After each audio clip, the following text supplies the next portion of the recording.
He delivers the latest news from around the Lowcountry and beyond each weekday morning on Channel 5 with Ann McGill. And in this edition of Quintin's Close-Ups, I talk exclusively with Kyle Jordan. You know, I feel like we are great friends because I see you almost every Sunday. Walking to go watch my Falcons play. That's right, that's right. Because I work at Kaminsky's and I do this on the side and I see you a lot. Yeah, just trying to, I live downtown. It's been great to kind of get to know the area, and that's one of the easiest ways to me is get out and walk. And so going through the market every Sunday. And you like going through, you know, with the tourists and everything. Yeah, I see them all around. Sometimes I'll try to avoid the areas where everybody is, so that I can kind of explore on my own. Yes, which is nice. It is. It really is. And you have been in Charleston since this past summer. I came in and interviewed right at the kind of the end of the summer, beginning of the fall. Started in October, and it's kind of been fast-paced ever since then. And working on the morning show has been a lot of fun. And speaking of that, how is it like working with Ann McGill and Chad Watson? Working with a couple of people who are very experienced on this show made the transition for me very easy. It was nice to have somebody like Ann, who was experienced on this morning show for several years, and then Chad as well, with I think like 8 years of experience on the morning, and that made it very easy to deal with making this switch coming in as the new guy. That is awesome. Well, let's go back to this summer when Channel 5 first called you. Tell me first, what were your first starts? I was excited about the opportunity, not necessarily to leave Southwest Florida where I'd been for almost 7 years, but just for the opportunity for something different. And that's kind of what led me to Charleston. It was a beautiful area. It was a beautiful city with a lot of history, which I love.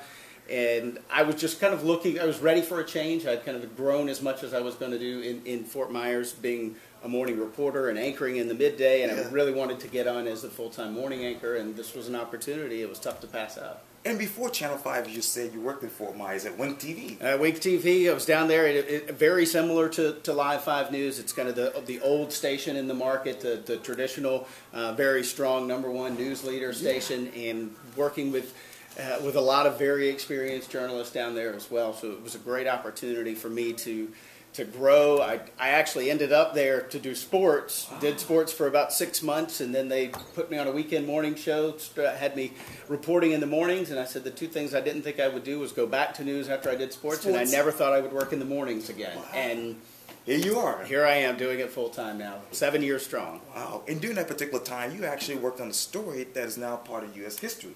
The Deepwater Horizon oil spill. It was one of the most fascinating things that, as a journalist, that I've been able to do was to go on the road. We were out there for 7 days in Pensacola, which was kind of ground zero for Florida anyway, and where we were watching it come on. And we were there the first day and listening to the people talk to the governor and talk to this, all of these different local, state politicians. And hearing their problems of what they were concerned with. And at that point, the oil had not even gotten there yet. Right. And then we started watching the tar balls come up over the next several days and seeing them out in the water. And it was really heartbreaking to see those people and who were so concerned about what's this going to do to our tourism? What's this going to do to our food supply that's out there in our local businesses that rely on that? It was a very tough story to cover, but at the same time, it was a fascinating opportunity to get to go up and do that and see all of the different angles that were around it. And before the Florida West Coast, that is, you talked to me about the West Coast of Oregon. I did. I moved from a Georgia boy to move all the way out to Oregon was kind of my go west young man opportunity. But it was great. I had traveled in the Northwest before. I knew that it was beautiful out there, and I thought I was going to go out for 2 years. Did my 2 years in news, and then the sports job came open, which was kind of what I was passionate about anyway.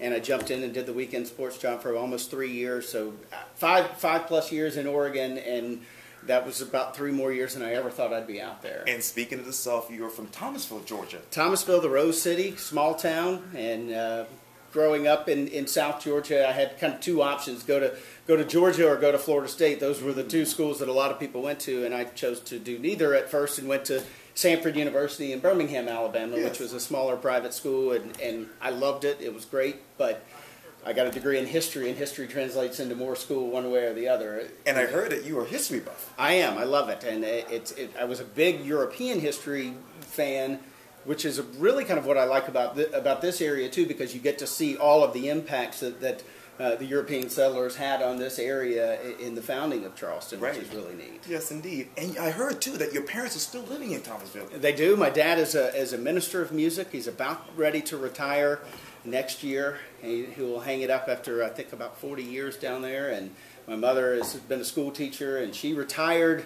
I use that loosely because now she works as an education consultant, but she retired from teaching and served as a principal for a number of years as well. And let's go back to college. You went to the University of Georgia. I did. That's where I studied broadcasting, which was a great school, Grady College of Journalism. Oh, yeah. And Yes. we had a lot of great journalists have come out of there, both before me and after me. And I'd like to think that I'm somewhere in the middle of all that as well. But it was great because being that close to Atlanta, you have a connection with CNN, and we were able to have not only people from CNN come over there and work with us and help us, but also go over there and kind of watch them put together their newscast, which was fascinating. But who was Kyle Jordan as a college student?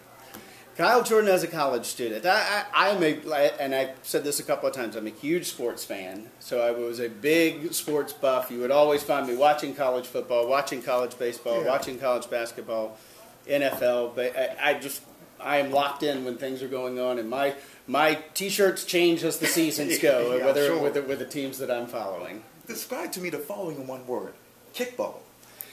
Oh, in one word, kid. Yes. Softball. Softball. I was a baseball player growing up, so softball's about the only way I can channel that anymore. I don't think I could keep up with a baseball if I wanted to. One word to describe television news. Exciting. Yes. Channel 5. Engaging, I think, is the easiest way. And it's hard for me to put it into one word because there's so many different things and so many different aspects About this place, yeah. One word to describe Kyle Jordan. Friendly. Yes, and that you are. Thank you. I know that for a fact. Well, you know, a lot of people know that you love history, you love television news, but what is something that people don't know about you? Something that people don't know about me? Well, I won't say I was the worst student. I wasn't the best student, and I think that I worked really hard to make myself as good as I possibly could be, and to teach myself as many things about doing this. The broadcast program at Georgia was great, but I felt like I wanted to know more than everybody else because I felt like I was at a disadvantage because my grades weren't as good. I kind of snuck in the program, and I make no bones about that. I think my grades weren't quite as good as everybody else in the class. Okay.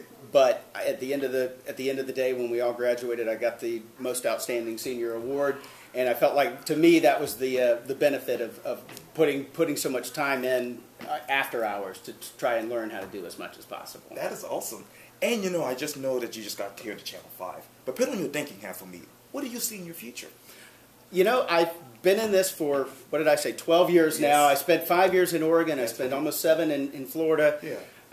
When I first got here, a couple of people joked with me, and when I told them that, and they said, "Well, you've got a good decade here." I think that it's a place that I would love to be and love to stay, and we're just going to see what happens. Right now, I'm excited to be here and doing what I do in the mornings. That is good to hear. Well, Kyle Jordan, it was so great talking to you. Thank you very much. I appreciate it. Thank you. Anytime.